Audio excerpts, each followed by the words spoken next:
அனைவருக்கும் வணக்கம். சகனா சமையலுக்கு வாங்க. இன்றைக்கி பார்க்க போகிறது என்னென்னா, வாழைப்பூ எப்படி க்ளீன் பண்ணுறதுன்னு பார்க்க போகிறோம். கீழே ஒரு நியூஸ் பேப்பர் போட்டுக்கோங்க.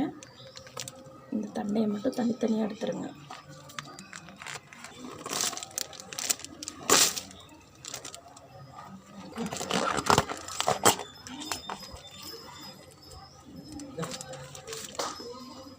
இப்போலாம் லேசாக கத்தியால் கீறி விட்டால் வந்துடும்.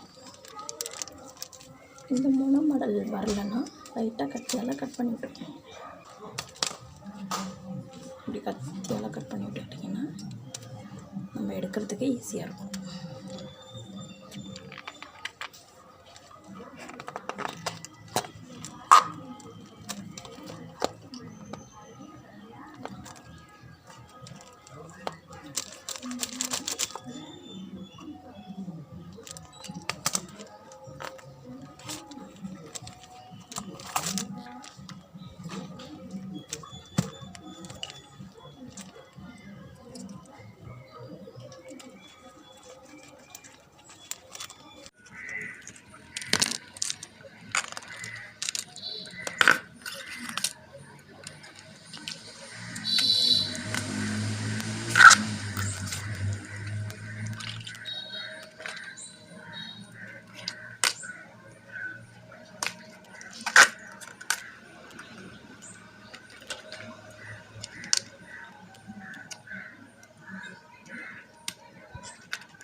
வாழைப்பூ இதே போல் இந்த மடல்லாம் எடுத்துகிட்டு தனித்தனியாக எடுத்தால் கட் பண்ண கஷ்டமாக இருக்கும். அதனால் இப்படி எடுத்துடணும்.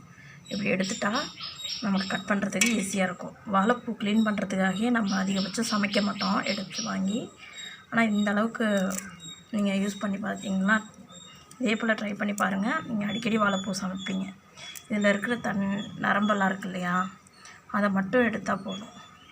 அந்த நரம்பெல்லாம் எடுத்திங்கன்னா நம்ம இப்படியே வச்சுக்குள்ளே கட் பண்ணிக்கலாம். இது சின்ன பிள்ளையில் நாங்கள் இதை கட் பண்ணும்போதெல்லாம் பக்கத்துலேயே உட்காந்துருப்போம். எதுக்காகனா இந்த லாஸ்ட்டாக இருக்கிற முட்டை இதை ஒடிச்சு கொடுப்பாங்க, இது சாப்பிட்றதுக்காக. இது பச்சையாகவே சாப்பிட்லாம். அந்த முட்டை வயிறு புண்ணு ஆற்றும்.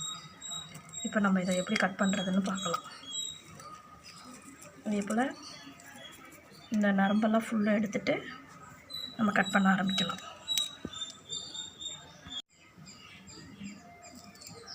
இந்த நரம்பெல்லாம் எடுத்துட்டோம். ரொம்பலாம் எடுக்க வேண்டாம். இந்த அடிப்பகுதியிலலாம் நைஸாக தான் இருக்கும். அதனால் அதை நம்ம எடுக்க வேண்டியதில்லை. இந்த முன்னாடி இருக்கிறத மட்டும் எடுத்தால் போதும். இந்த தண்ணியில் என்ன எடுத்து உப்பு, தயிர், நிறைய தண்ணி பிடிச்சிருக்கும். எதுக்காகனா வாழைப்பூ கட் பண்ணி வச்சா கருத்துருதுங்கிறாங்க இல்லையா, கருக்காமல் இருக்கிறதுக்காக இப்படி அலசுறதுக்கும் நமக்கு ஈஸியாக இருக்கும். வடிகட்டியெல்லாம் தேவையில்லை. இதே போல் நல்லா அலசிட்டு இந்த தண்ணியில் அலசிட்டு நம்ம கட் பண்ண ஆரம்பிக்கலாம்.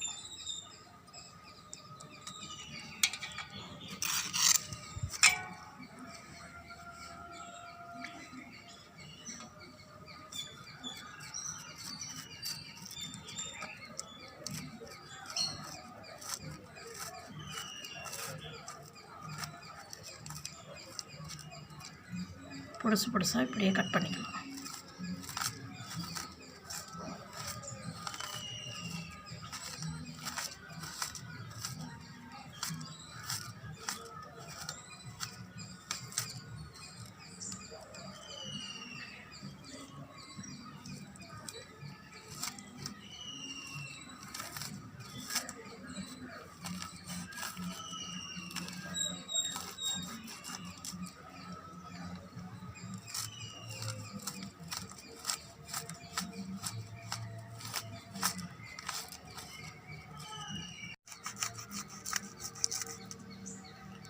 நம்ம கட் பண்ணும்போது பாதி அளவுக்கு மட்டும் ஏன் கத்தி போகிறாப்புல ஏன் கட் பண்ணுறோன்னா, நடுவில் இருக்கிற தண்டையை கட் பண்ண வேண்டாம். மீறி பண்ணிட்டோன்னா இப்படி உளுந்துச்சுன்னா இதை பொறுக்கிக்கலாம்.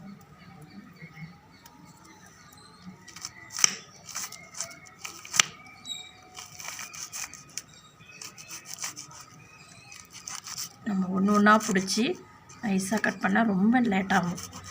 வாழைப்பூவே க்ளீன் பண்ண அலுப்பு போட்டுக்கிட்டே நிறைய டைம் நம்ம வாங்கி செய்ய மாட்டோம். இது அவ்வளோ நல்லது. இப்படியே க்ளீன் பண்ணுங்க.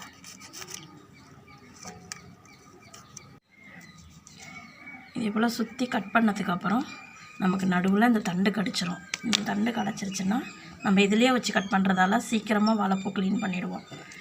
இதே போல் ட்ரை பண்ணி பாருங்கள். இந்த வீடியோ உங்களுக்கு பிடிச்சிருந்துச்சுன்னா லைக் பண்ணுங்கள், கமெண்ட் பண்ணுங்கள், ஷேர் பண்ணுங்கள். இனிமேல் வாழைப்பூ இந்த மெத்தட்லேயே க்ளீன் பண்ணுங்கள்.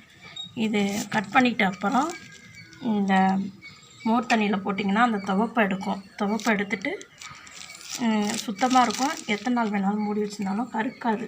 வாழைப்பூ கருக்காமல் இருக்கிறதுக்கு இந்த தண்ணியில் இப்படி அலசிக்குங்க.